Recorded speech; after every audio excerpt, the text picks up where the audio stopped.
I think around the time that I was about 16 years old, I stopped telling people I was going to be a lawyer. And I finally admitted I'm going to be a dancer. We've all heard of the reality show Dancing with the Stars. I mean, what a fantastic concept. You get celebrities, often with two left feet. You pair them up with a classically trained dancer under the spotlight of a live television audience and a worldwide audience. They have to perform. Well, today I'm going to talk about another dancing with, but this one doesn't come with TV cameras, trophies, and judges. It comes with real people. Beautiful. Down to the river. Gather the water in your hands.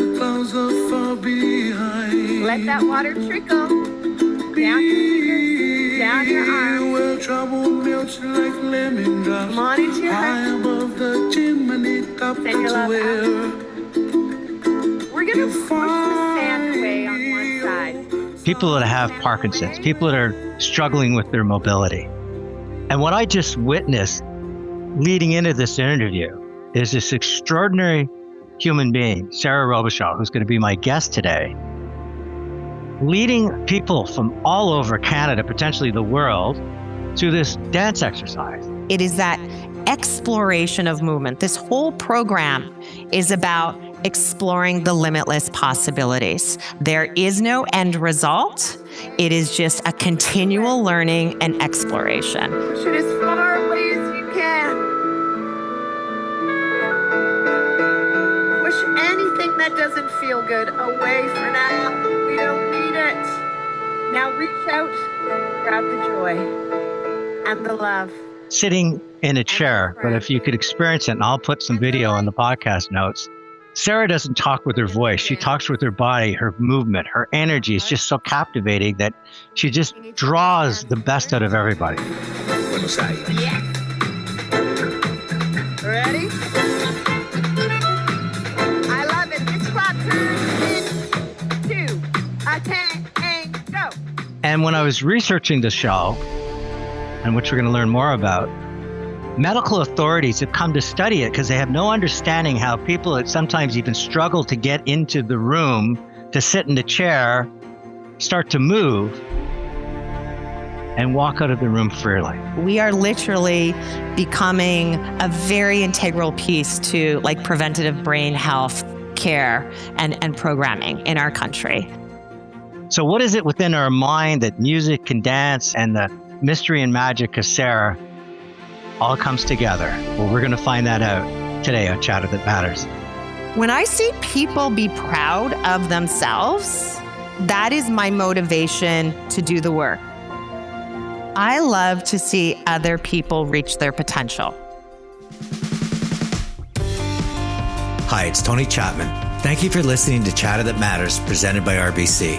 If you can, please subscribe to the podcast. And ratings and reviews, well, they're always welcome and they're always appreciated.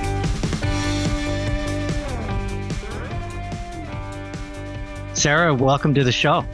Thank you for having me. Wow, what a wonderful introduction. I'm excited. Listen, I've seen video, but to actually experience this live, I still have goosebumps. Don't take this wrong. I was spending a little bit of time looking at you conducting the class, but spending most of the time looking at the people enjoying it, moving, dancing, their eyes shining, the energy flowing. And so before we get into dancing with Parkinson's and this calling in life, where did this love for movement and dance come from? How was it? Were you born with it? Was it people in your family that blessed you with it?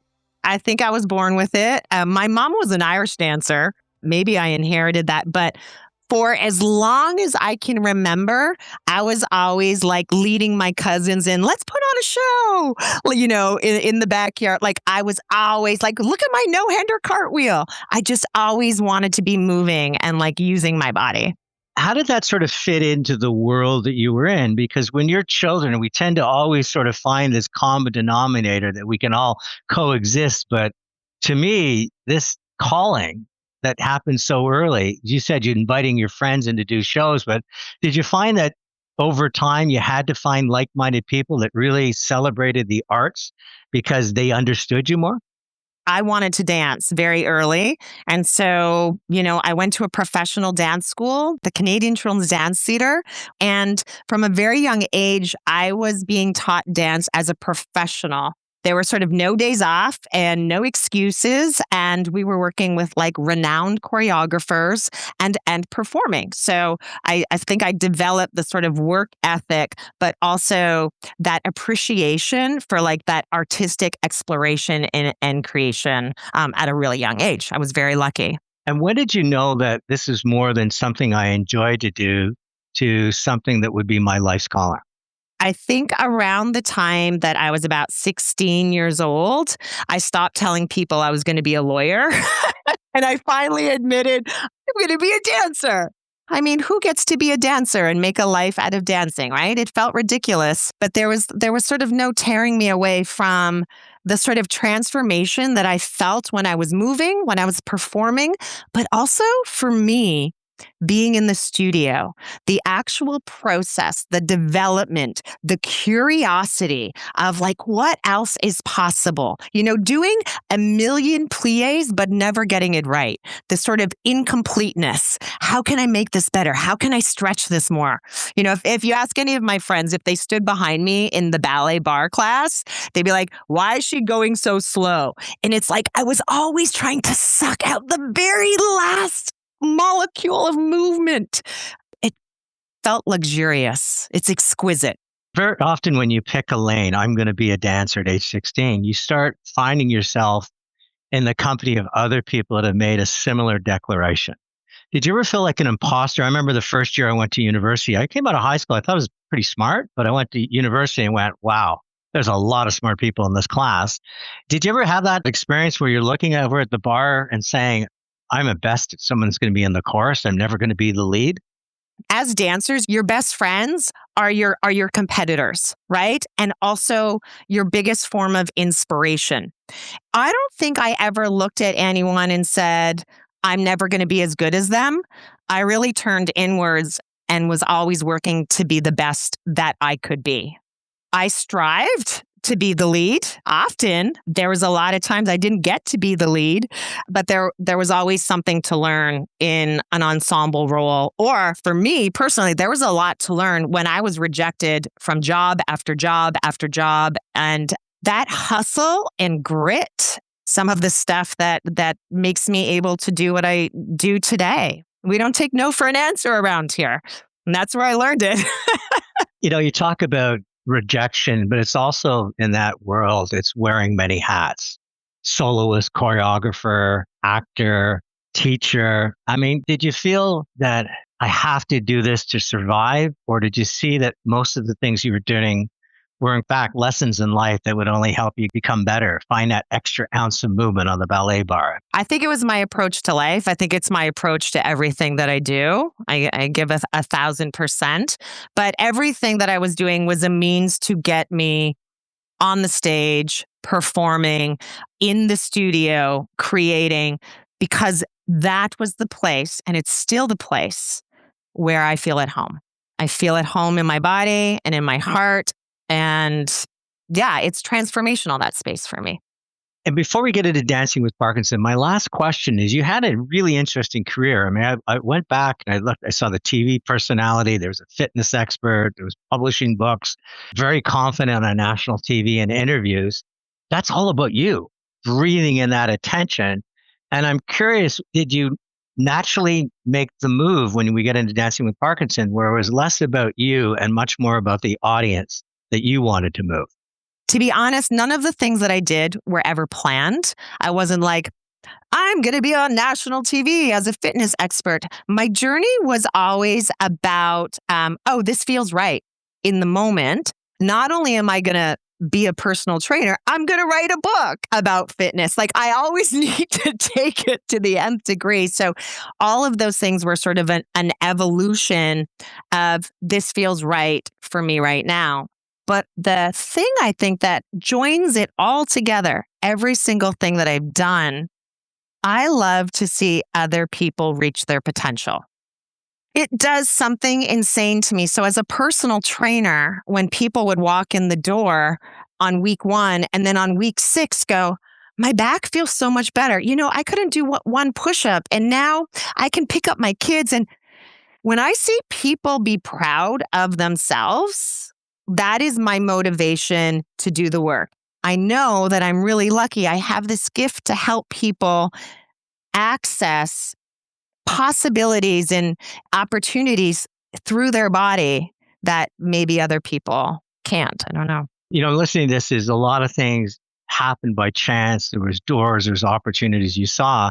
I want you to take us back to 2007 and broadcaster Andy Barry and what you saw and how that ultimately opened a garage door in terms of what you call possibilities in helping people. So I was working as a personal trainer, and Andy Barry, popular radio host, his neurologist said he needed to start getting some functional fitness in. And he came to me and he said, in our condo gym where I was training clients, and he said, "What do you know about Parkinson's?" In our first consultation, I said, "Absolutely nothing, but let me do my research and see how I can best help you." He also said at the same time, "And I want to learn to dance for my daughter's wedding." I'm like, "Oh my God, when's she getting married?" And he was like, "Oh, she doesn't have a boyfriend yet." So he was thinking ahead. Anyway, through my research, I learned about the Mark Moore's Dance Group, company out of Brooklyn, and they were having a Parkinson dance class. Honestly, it was at that moment, Tony, where when I heard the words dance and Parkinson's in the same sentence, it was that big garage door moment where I was like, oh my God, of course. Andy and many people living with Parkinson's disease, they have trouble initiating movement. So automatic movement affects the part of the brain that is responsible for sort of initiating and controlling movement. So lots and lots of things can happen, but rigidity in the body can happen, problems with balance and gait and that sort of amplitude and range of motion and flow and coordination, expression, all of these things. These are the things that we do in dance naturally, always, every day, with every choreography, right? We're always working on posture, lengthening, strengthening, but also dance is very sort of holistic. It very much involves cognition. We work with this neuroplasticity of our brain to follow steps, create steps, remember patterns, think ahead, right? So it's like a puzzle is always going on in your brain. So we're working with that neuroplasticity. But then dance also, if you dance today, you probably felt this. Whew! It uplifts your spirits. It's exercise. It releases that dopamine and the serotonin and the oxytocin. And then we're all here together, right? In this community. So it has that spiritual, beautiful, emotional, social element. So it's holistic brain, body, soul. Dance and Parkinson's were the marriage of sort of art and science that opened up the door for me to go to New York City, see this class for the first time in 2007, be in it with my very own eyes, saw immediate transformation from the time that people were walking into the studio and there was sort of just I don't know, maybe just a bit of a heavier feeling. I saw people, shuffling with their gait, hunched over. No one was talking too much. And then everyone sat down on this beautiful big circle. And as soon as the music started and David started leading the class, everybody went, people saw each other for the first time. People smiled. People opened their hearts. And then throughout the class, I saw people literally transform. And I don't want this to sound hokey, but I saw what I would say are miracles happen. From very closed, very rigid, using a walker, in a wheelchair, to literally waltzing through the room. There is so much joy in this room, and we cannot underestimate the power of joy. And I am bringing this back to Toronto. You launched in 2008 with a single class. Clearly, you're going to hit a lot of obstacles, funding, credibility, outreach. Does it make sense? What are your scientific credentials? What are you trying to teach me that my 25 years of research into the brain doesn't know? And you managed to make your way through it. Looking back to those early days, do you look back with fondness that you figured all this out? Or was it just frustration that what you saw in New York, you knew could be possible if people just allowed you to open up the dance floor to as many people as possible? I think I look back with gratitude every hurdle or obstacle that you talk about has led us down a path where we are literally becoming a very integral piece to like preventative brain health care and programming in our country. So I had to learn every single thing that crossed our paths. The challenge of finding funding, scaling classes across the country, and making sure that everybody feels connected and part of a community. The challenge of COVID, where all of your in-person, classes where we touch each other and we hug and that was over. Every challenge truly has been a gift. And I think I had to go through each and every one, and we still do not have it figured out. Honestly, we talk amongst ourselves that, in the team and with our dancers really lead this program. We very much pride ourselves on being a responsive organization.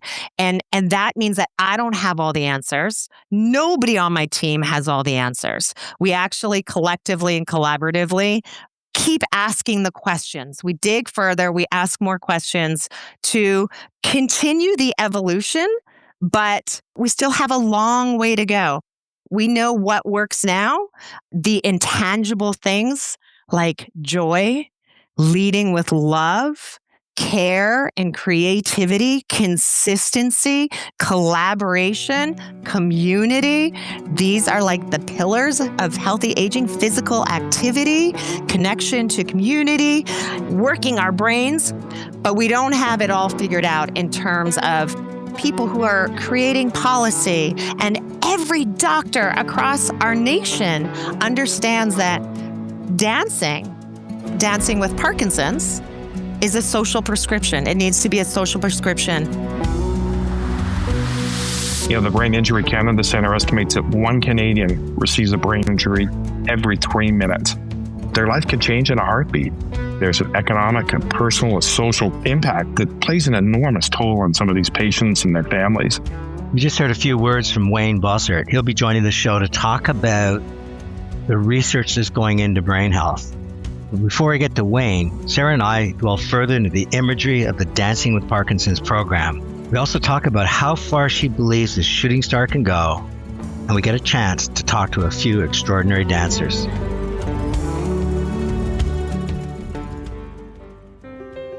Hi, this is Tony Chapman. I want to talk to you about what RBC Wealth Management is doing to support healthy aging. Old age is becoming old news. We're living longer, and planning for our future means we need to integrate health, wellness, and our financial matters. RBC Wealth Management is partnering with leading experts and organizations like the MIT Age Lab, the National Institute on Aging, the Women's Brain Health Initiative, Elder Caring, and the Women's Age Lab. Why? To provide you with comprehensive resources covering every aspect of you aging well. This includes support for your physical and mental health, caregiving, maintaining financial stability, and preparing for later life health issues, ensuring you can age safely and comfortably, and ideally in your own home. With RBC Wealth Management, you create a personalized plan that adapts as your needs change, giving you peace of mind and security. Visit rbcwealthmanagement.com and learn more about healthy aging and start planning for your future. Healthy aging? Well, that matters to you, to me, and to RBC. Press that anchor down. You ready to ride those waves and splash your friend, right? Ride the waves. Now really kick up the water to someone. This is really for everyone. Ride the waves. Who might be isolated, who needs physical activity. Let me see that strong sailor. Who wants a different way to express themselves. Who wants to experience being an artist. There are no patients here, Tony. I hope you felt that. When you're an artist, the best thing is you can't get it wrong. That is your unique expression. Dance with me. Here, say I'd love. Today, my special guest is Sarah Robichaud. She's the CEO and founder of Dancing with Parkinson's.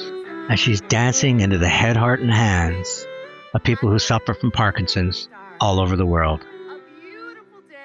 Talk to me about the people you had to get to believe that had to write a check. I'm buying into your passion and your pursuit as opposed to scientific information.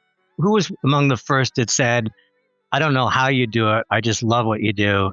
One of my superpowers is talking about this program because it is in every cell of my body. And I am so passionate about it that when I'm able to sit down with someone and share the story, they often lean in a little bit.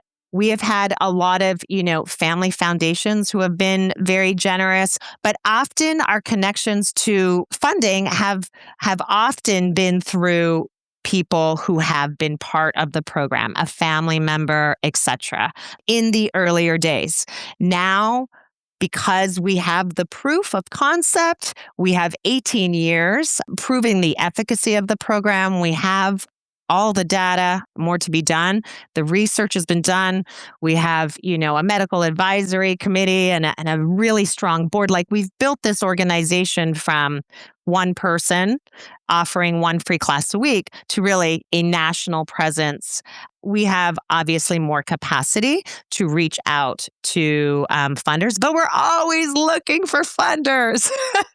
Sarah, when I was watching you, I was so blown away by your use of metaphors, that the way that you use storytelling. Somebody mentioned they'd been on a cruise ship, and next thing you know, let's pretend we're on a ship and here are the waves, and your hands start moving like waves do. And because of those pictures, I have a feeling in some ways it made people forget about their mobility issues and chase the reality of what you were presenting in front of them. You literally have described the method. So the method really is all about using imagery and visualization and storytelling, which we do in dance naturally. So when I talked about the issue with initiating movement for people with Parkinson's, and anyone who wants to learn dance and who hasn't been brought up, going to dance classes. If I say, lift your right hand, that might not happen sort of automatically for someone living with Parkinson's disease. But if I say, reach for that balloon, I now have a visualization, I have an intention, I have a quality, like there's a whole thing happening in that cue, right?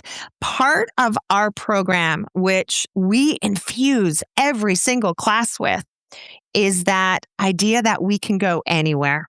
So no matter where you are, the dancers today are mostly at home. When we are in person with people, we want to transport people through movement and music, maybe to memories, maybe to places they've been, maybe to places they have never been and would love to go. So we go all over the world in every genre and every style of music. And we use this imagery and this visualization to work through back doors of the brain and maybe access new neural pathways through those cues and prompts that don't use so much counts, but rather the story. You made metaphors in terms of we can go all over the world with our stories, but you've also taken Dancing with Parkinson's in a variety of places. You collaborated with musicians, visual artists, dance organizations. Tell me why what you're doing connected to a much broader cultural expression. Is that something that benefits the artists, the people that are taking your class? Is this something that just keeps you and your dancers creatively inspired?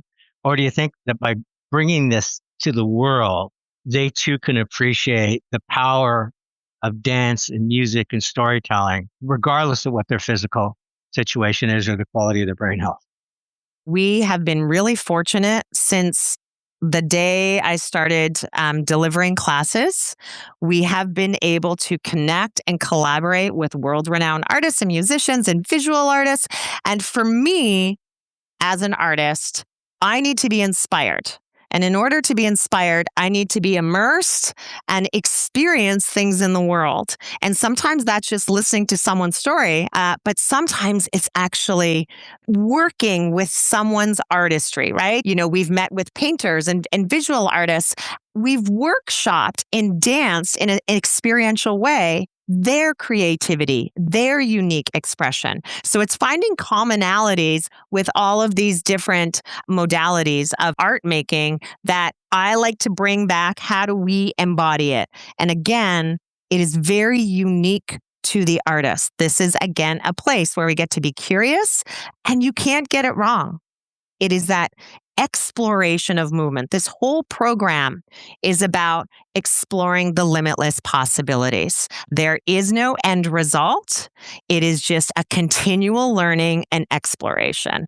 When you talk about shuffling the deck when it comes to bringing different art forms, you also are, I don't want to use the word experimenting, but you're also enjoying the collaboration between older generations and children in elementary school. Is dance and music something that travels like liquid across every generation? There really isn't a dead end? 100%. Well, actually, our dancers who you met today, most of them yesterday danced online with my son's grade 5 class. We've been doing intergenerational work since we started the program. There is something so magical about dance that it literally just breaks down the barriers of age. Within movement and within expression in movement, there is this language that sort of defies the ages. The language of connection, community, listening, being present. Every time we've done an intergenerational project, the children and our senior dancers always learn something from each other. So it's like this knowledge transfer, but it's always in a way that is guided, again, through movement. It's like it can be this nonverbal way to communicate and learn. COVID brought you online. You mentioned it earlier when, people weren't allowed to meet. You've had a free online class 365 days a year since. You're now in 40 different locations across Canada, in-person sites, hybrid models, a variety of different ways to do it. Is there a manifestation inside you where you say, this is where it can go in the future? Or is it, again, just the Sarah that says, I'm more interested in where it's flowing and I'll do whatever I can to guide it?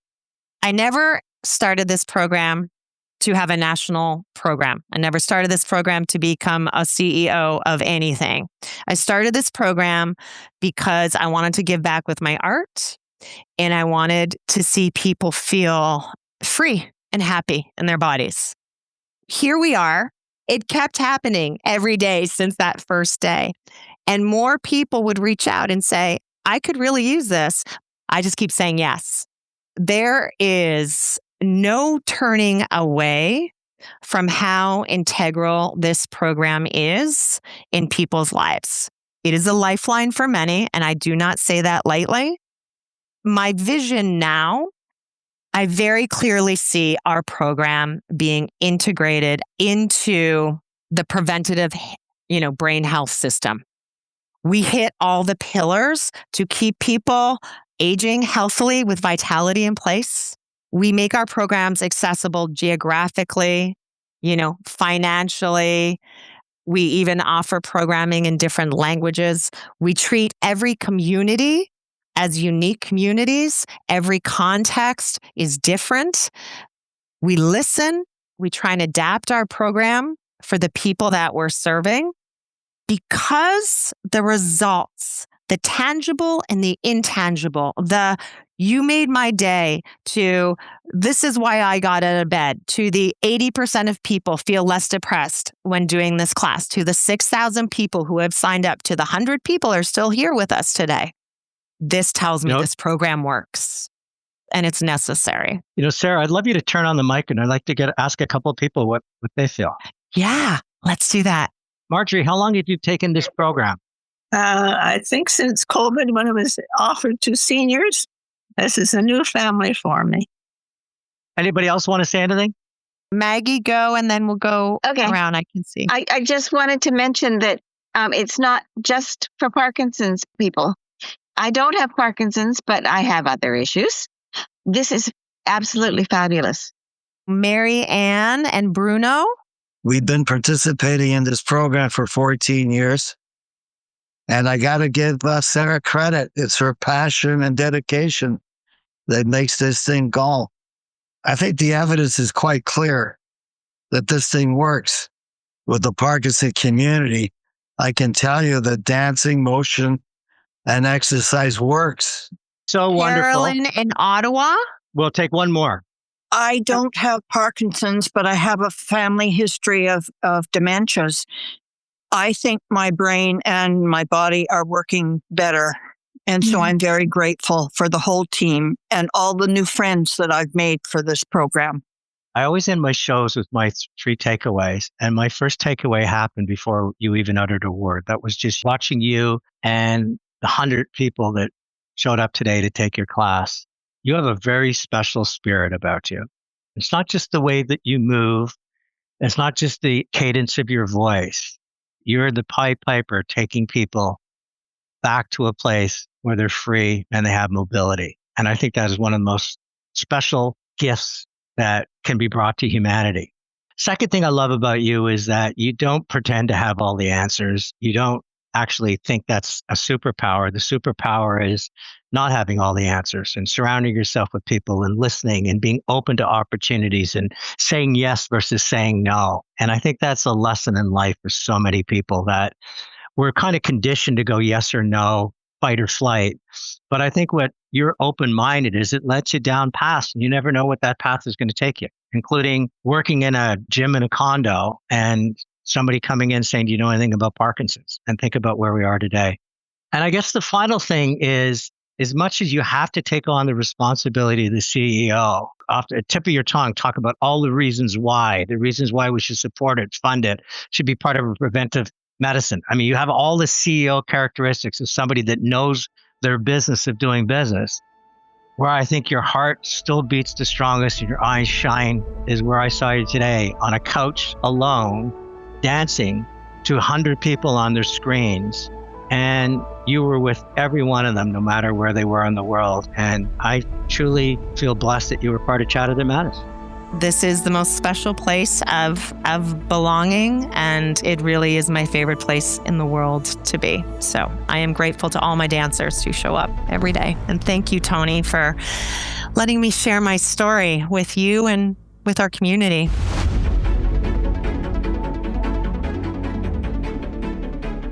Joining me now is Wayne Bossert.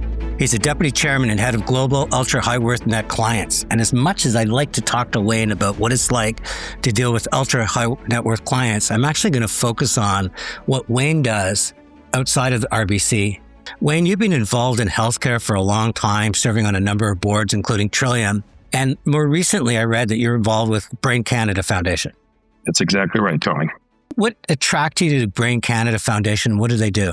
Brain Canada is a national not-for-profit organization which funds brain research. We've been around for about 25 years, and we really focus on supporting bold, out-of-the-box neuroscience that leads to better detection, treatment, sometimes even cures for people living with brain conditions, whether it's traumatic brain injury or hundreds of other brain diseases that affects us all.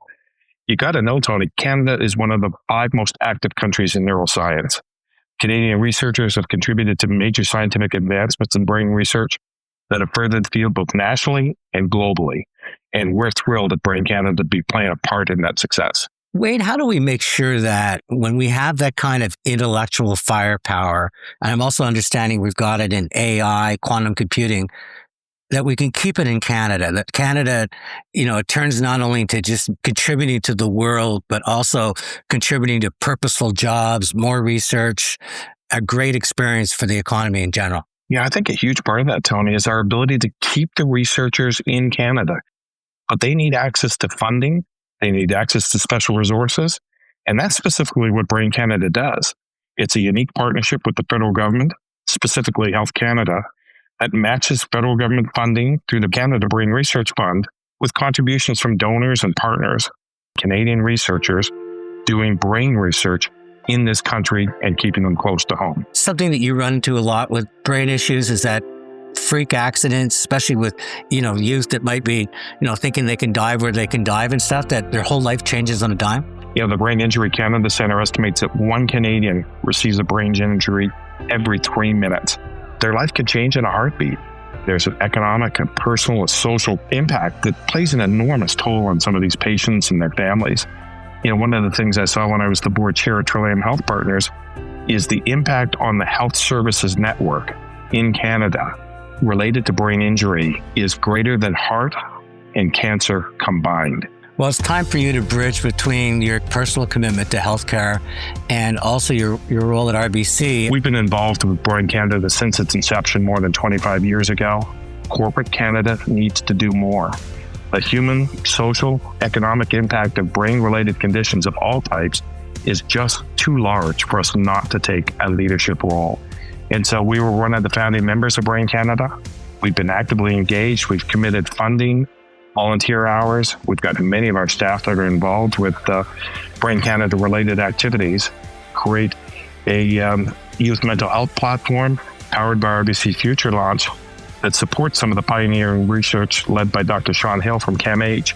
And they're doing extraordinary things to bring data, insights, and solutions through the bold research that Dr. Hill and so many others are leading. Wayne Bosser, it's always a pleasure to chat with you, and I'm so happy not only you came on a Chatter That Matters, it was just music to my ears when you just know that corporate Canada is doing their part to, as your mission statement says, to help people thrive and communities prosper. So thank you for joining me.